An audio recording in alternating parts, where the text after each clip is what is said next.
बच्चों में जो जिस्मानी मजूरी पाई जाती है अक्सर उसमें हम बहुत ज़्यादा कन्फ्यूजन का शिकार होते हैं, और आमतौर पे अगर बच्चा चल नहीं रहा होता, बोल नहीं रहा होता और किसी किस्म की कोई भी जिस्मानी मजूरी आ जाती है तो बहुत कॉमनली डायग्नोज किया जाता है, या फिर अक्सर पेरेंट्स समझना शुरू हो जाते हैं कि ये कोई सेरिब्रल पॉल्सी की कोई किस्म है जिसको दिमाग का फालिज कहा जाता है। तो आज हम डॉक्टर साहब से इस पे बात करेंगे कि ये जो सेरिब्रल पॉल्सी असल में होती क्या है, वो कौन से सिम्टम्स और कंडीशंस ख़ास तौर पे छोटे बच्चों में पाए जाते हैं जिसकी बिना पे हम ये डायग्नोज कर सकते हैं कि ये जो बीमारी उसके साथ है या मसला चल रहा है ये सेरिब्रल पॉल्सी का है।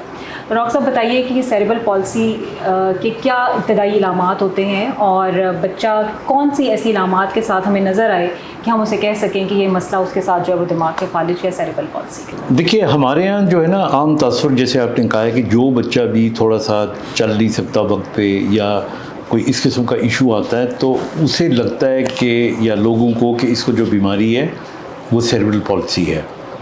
तो मैं आपको सेरिब्रल पॉल्सी की डेफिनेशन बताता हूँ।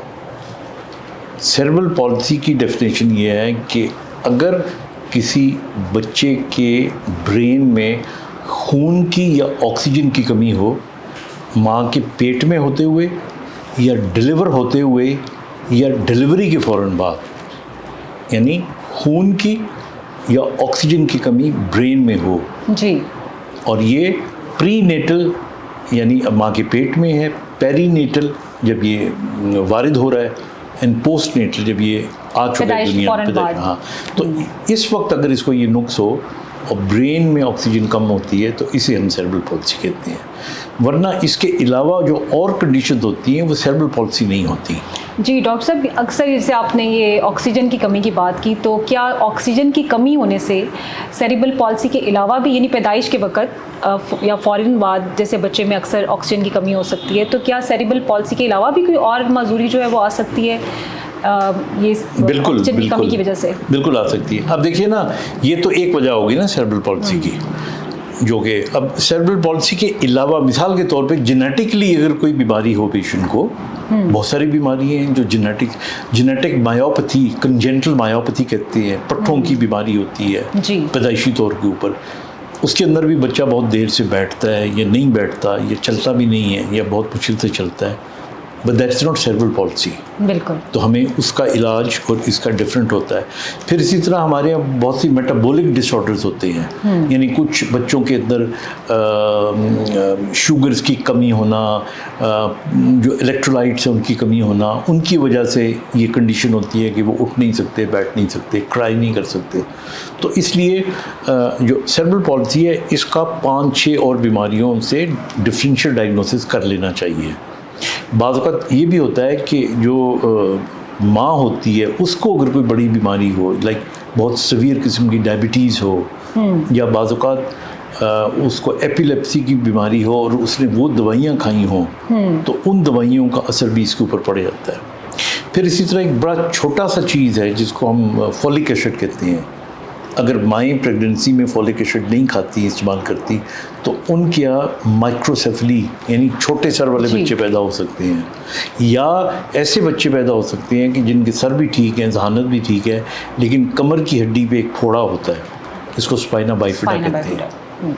तो इसलिए ये सारी चीज़ें जो है उनको जहन में रख के फाइनल डायग्नोसिस करके और फिर ट्रीटमेंट करना चाहिए। तो डॉक्टर साहब, इसी से रिलेटेड के जैसे बच्चे का इब्तदाई साल होता है 1 या 2 साल की उम्र, बल्कि 3 साल की उम्र तक उसकी डेवलपमेंट हो रही होती है, ब्रेन डेवलपमेंट हो रही होती है, तो इब्तदाई सालों में कौन सी ऐसी इलामात हैं जिससे हमें अंदाज़ा हो सकता है कि ये जो मसला है ये सेरिब्रल पॉल्सी का है? बाकी जैसे कि आपने बाकी माइक्रोसेफली बताया या स्पाइना बाइफिडा बताया और बहुत सारी जिस्मानी मजूरियाँ, ये वो नहीं है, ये सेरिब्रल पॉल्सी है। तो इब्तदाई सालों में जैसे कि 1 या 2 साल की उम्र का कोई बच्चा है तो हम कैसे डायग्नोज कर सकते हैं? क्या इलामात हों कि वालिदैन को ये पता चल जाए कि ये मसला जो है सेरिब्रल पॉल्सी है? आई थिंक इसमें 2 बातें जहन में रखने वाली हैं कि वो तमाम कंडीशन जिनके अंदर दिमाग बिल्कुल ठीक होता है, यानी सोच भी ठीक है, स्पीच भी ठीक है 2.5-3 साल की उम्र तक जी, लेकिन बच्चा चल नहीं पा रहा या कोई और मसला उसको हो रहा है, तो इसका मतलब है कि the problem is not in the brain, and if the problem is not in the brain so it is not cerebral palsy. Okay.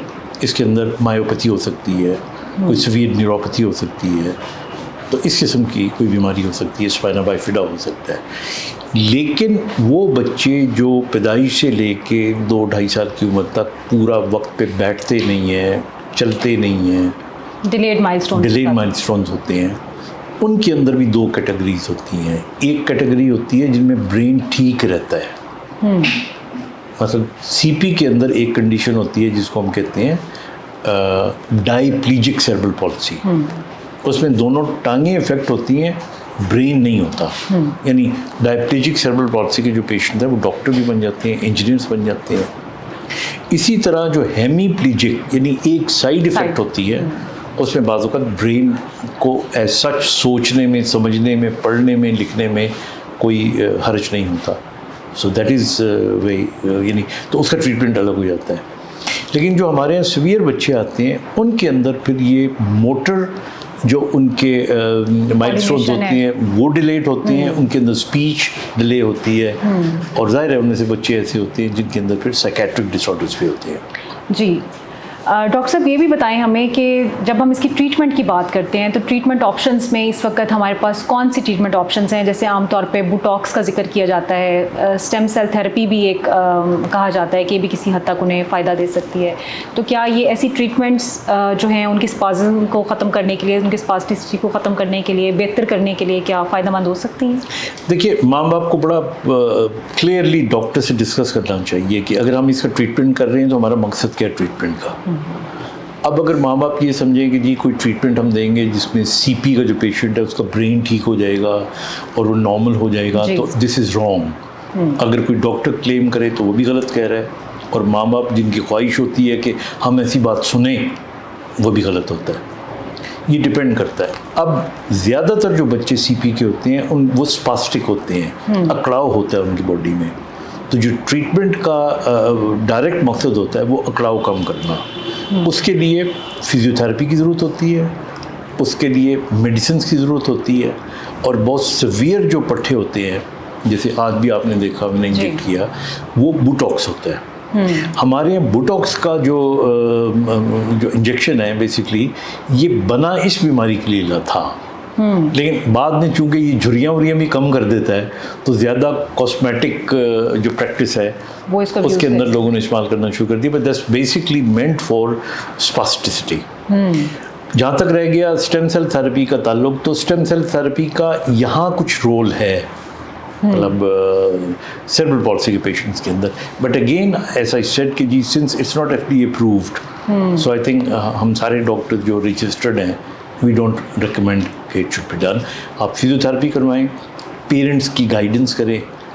Doctor साहब जैसे अभी आपने फिजियोथेरेपी की बात की, तो जाहिर है कि फिजियोथेरेपी इसमें बड़ा इंपॉर्टेंट रोल प्ले करती है, लेकिन हमें थोड़ा सा इस पे भी गाइड करें वालिदैन को कि वालिदैन को जब ये कहा जाता है, बहुत सारे क्वैक्स भी हैं हमारे यहाँ पे जो कि फिजियोथेरेपी किसी भी तरह से शुरू कर देते हैं, लेकिन मेरे ख्याल में जैसे इसकी कंडीशंस होती हैं, कुछ में जो है स्पास्टिसिटी होती है, कुछ के अंदर जो है वो फ्लॉपी होते हैं उनके मसल्स, तो क्या ये हमें बाकायदा इसकी भी कुछ ट्रेनिंग के साथ करना चाहिए, यानी इसके लिए भी कोई गाइडलाइन होनी चाहिए कि कैसे बच्चों की किस टाइप की जो है वो थेरेपी फिजियोथेरेपी करवाई? आई थिंक इसका बड़ा सिंपल हल है कि जब एक मेडिकल डॉक्टर डायग्नोज कर लेते हैं तो डायग्नोज करने के बाद वो खुद रेफ़र करता है और वो अपने नोट्स के साथ रेफ़र करता है, तो जाहिर है कि उसके बाद उसकी थेरेपी हमारे यहाँ जितने भी हॉस्पिटल हैं सब में मौजूद है। अब तो फिजियोथेरेपी बिकम सो कॉमन, और फॉर्चुनेटली हमारे यहाँ जो क्वालिफाइड फिजियोथेरेपिस्ट हैं उनकी बहुत अच्छी तादाद है and they are well trained, तो they can go head with that. लेकिन बस ये ध्यान में रखें, हमारे यहाँ जो मैं हमेशा सिर्फ इस पे नहीं